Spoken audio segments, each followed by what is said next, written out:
All right, we're doing a reaction vid to a reaction vid regarding Anna O'Brien of Glitters and Lasers. Okay? And she's talking about toxic relationships. We're going to pick up the segment here where she talks about dating. Now, if you want to, now keep in mind this broad has always been heavy. She's about 38 right now, and she probably weighs 400 or 500 pounds, 450, over 350 easy. Listen to this bullshit. Listen to this.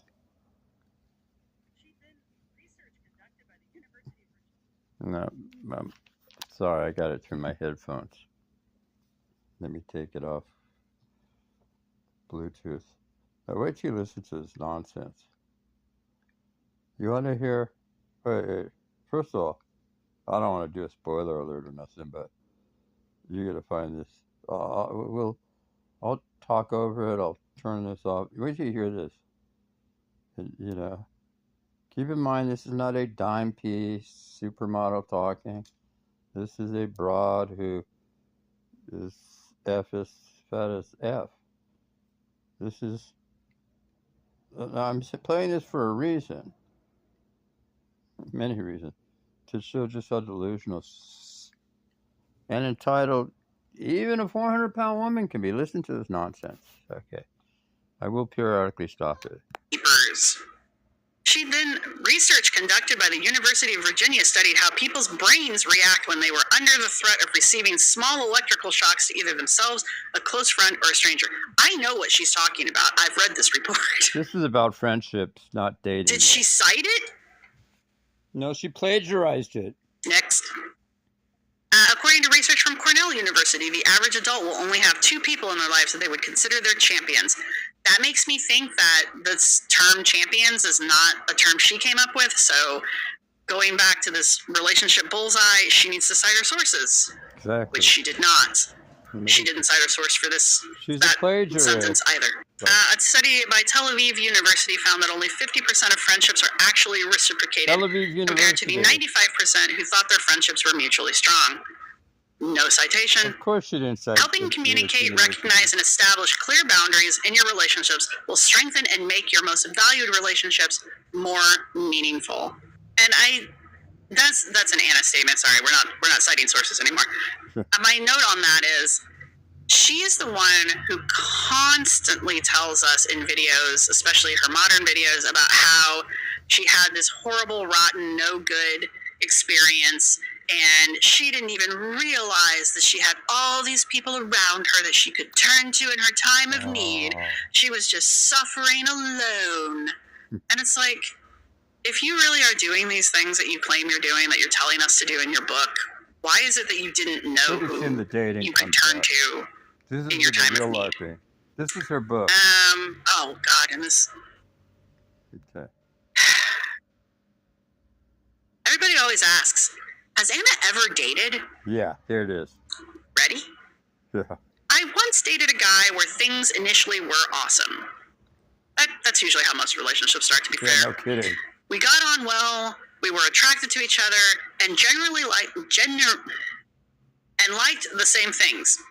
Screw you, I'm not going back. However, as time went on, I found myself disinterested in him. I said, you?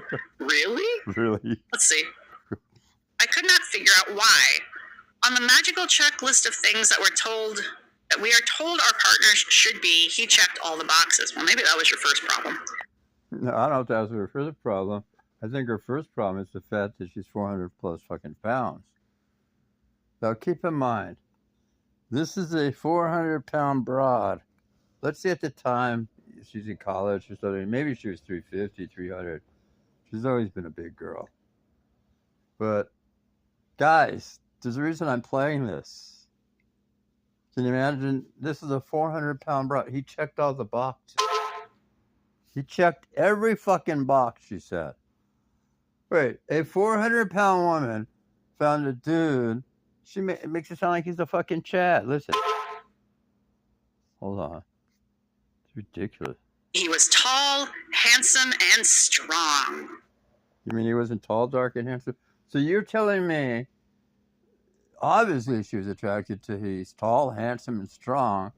But you're telling me, no, she does have a cute face, but you're telling me the strong, handsome, tall, chat-sounding dude was attracted to a 350-pound woman? Nah, I call bullshit on this. He was employed, smart, and kind. He respected my rights. Like, literally, most straight women would die to meet a champ like him, and there I was trying to figure out why I wanted to walk away. I am too. Because according to your description here, now this is funny because it changes later, but according to your description here, he's perfect. Wait, he's perfect. And, wait, like, you really expect me to believe this? What idiot would believe he's tall, dark, strong, handsome? I don't know if he's dark, but he's tall, he's handsome, he's strong, he's got a good job, he checks all her boxes. And she's gonna break, and she's 400 pounds, and she's gonna break up with him. Like, in her mind, like, the grass is fucking green. Wait. You know, I could see if she's some fucking dime piece, an 8, 9, or 10, this is a 400-pound fucking... No, I could see if she said he's a 400-pound dude, he's fat, he's lazy, he's unemployed, he lives in mommy's basement. Then I could see her saying this shit. Listen to this nonsense. It's such a fantasy way of describing somebody to the point where I'm like, is this guy real? Not no. Like, oh my God, he's so unreal. I mean, like, was this even real, or is this something you're literally just making up? She's making it up. Kind of a thing. We're told that ideal relationships are charted in checklists of characteristics that make up our perfect friend or mate. Yeah, that's why it's called an ideal relationship and not a real relationship. Lady, Hannah, when you're 400 fucking pounds, here's your checklist. Does he have a heartbeat? Does he have a penis? Does he make minimum wage? And he's willing to fuck me. That's your checklist, ladies. And will he take the trash out on Thursday? Fuck. If you're constantly trying to make your relationship fit into a box that someone else has told you is what a relationship should look like. Well, she was trying to make her relationship fit into a box, and this guy was trying to get his penis in their fucking fat ass box between her legs. Look like you're probably going to be unsatisfied in that relationship. Anyway, she says, now while relationships can have a bevy of unique needs, there are 3 universal needs we all... There's no way Annie used the term bevy without a ghostwriter. It's a 2-syllable word, but a dumb shit like that probably never heard the word. She must have used a ghostwriter for this. Strive for companionship, aka I belong, affection, aka am I desired, and emotion, aka I matter. These make up the backbone of lasting relationships. Well, didn't this guy feel that? I personally do not see affection and desire as the same thing. I think you can be very affectionate with people that you are not attracted to in that way, right? I think I'm affectionate with my friend. First of all, how could she be criticizing this dude? Like, she's criticizing this dude that she's not affectionate. She's feeling like she's not affectionate towards this dude, but yet he's affectionate to her. That's weird. He's a Chad, and she's not affectionate or attracted to him, and she's complaining, and she's fat as fuck, and she's making it sound like she's dumping his ass because he is attracted to and affectionate with her. She said he checked all the boxes. I'm not affectionate with other people, though. Like, people I don't know. But... Oh, wait. Why would I be affectionate with people I don't know? Yeah. This is the kind of lines Anna writes. That's an Anna line. I'm not affectionate with people I don't know.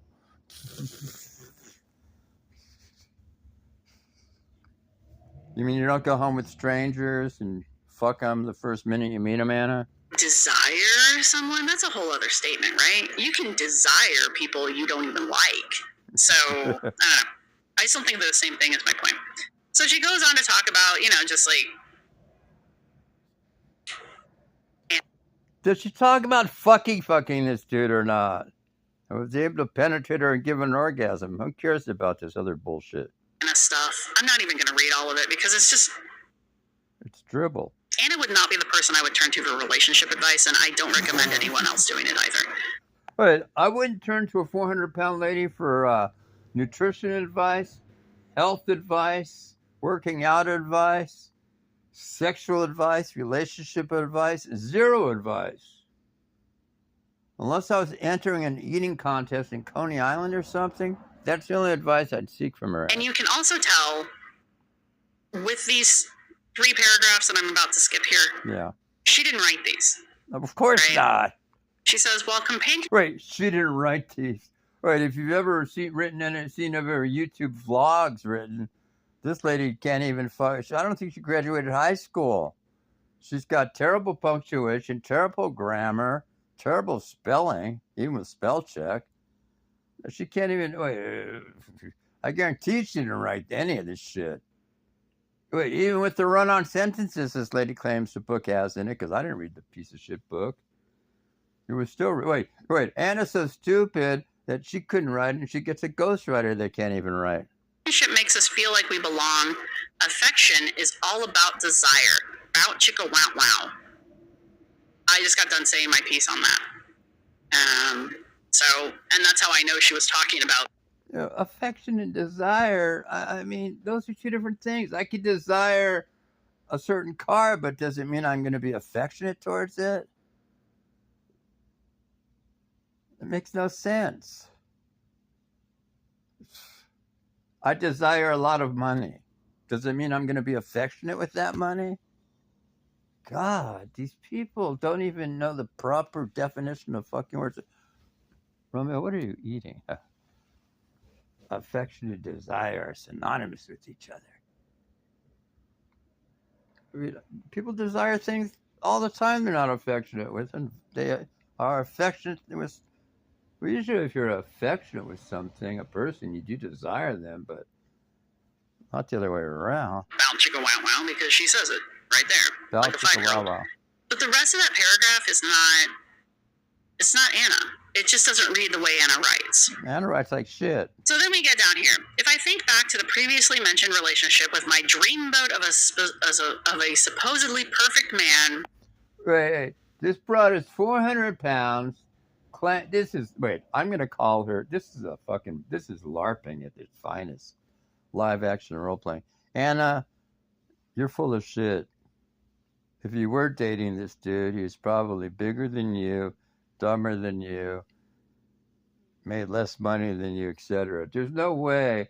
Here she's describing some... Wait, guys, listen, if this were true, all of you blow your brains out right now. Just kidding. If this were true, hypothetically, because we know it's not true, or it's been embellished to the umpteenth degree, but if it were true or partly true, guess what? If you got a 400-pound broad with acne all over her fat face from eating all greasy food and 5,000 calories a day, if she's turning down and complaining about a dude who's sounds like a Chad, and he checks all the boxes, and she's saying she's quote-unquote bored with him, she doesn't know why. This is a 400... Dude, lady, Anna, you're lucky if this dude fucking doesn't... God. You're lucky if this guy's got fucking 2 nickels to rub together, a 2-inch dick, and weighs less than 350 fucking pounds. This is the delusion you're up against with these broads, I'm telling you. Perfect man, but now with this new lens talking about all the reasons why relationships don't work, it's clear why it didn't work. Why? While he was a great companion and super affectionate, bow chicka wow wow, I told you he was affectionate. I didn't feel like my emotional needs were being met. He wasn't able to be fully open and share that side of himself with me, and the result of the relationship felt off-kilter and unfulfilling. Okay, so in other words, what she's saying is... And I said, press X to doubt. Look, he was tall, handsome, and strong, employed, smart, and kind. He respected my rights. Yeah. but couldn't be emotionally open with you. He was. Wait, he checks all the boxes except, first off, he's affectionate with her. You would think there has to be some emotion. I mean, what did this brought? First of all, if this guy would have been emotionally open and told about all his problems and shit, she would have thought he was some simp pussy and dumped his ass. She dumped him anyway. Can you imagine? He checks all the boxes, but he was just, I guess, emotionally unavailable. Anna, you're 450 fucking pounds. You don't get an emotionally available dude, bitch. Fucking idiot. Shouldn't have mentioned if he was funny or not. Yeah, I'm sure that was on our list too. Like, where does a 450-pound broad who eats like a fucking horse with acne all over her 38-year-old face and ass expect to get a dude like that? I don't even want to listen. Wasn't able to be emotionally open with Anna, not the other way around. And that's why Anna was unfulfilled. I can't listen. So instead anymore. I can't listen to this dribble anymore. Fuck her.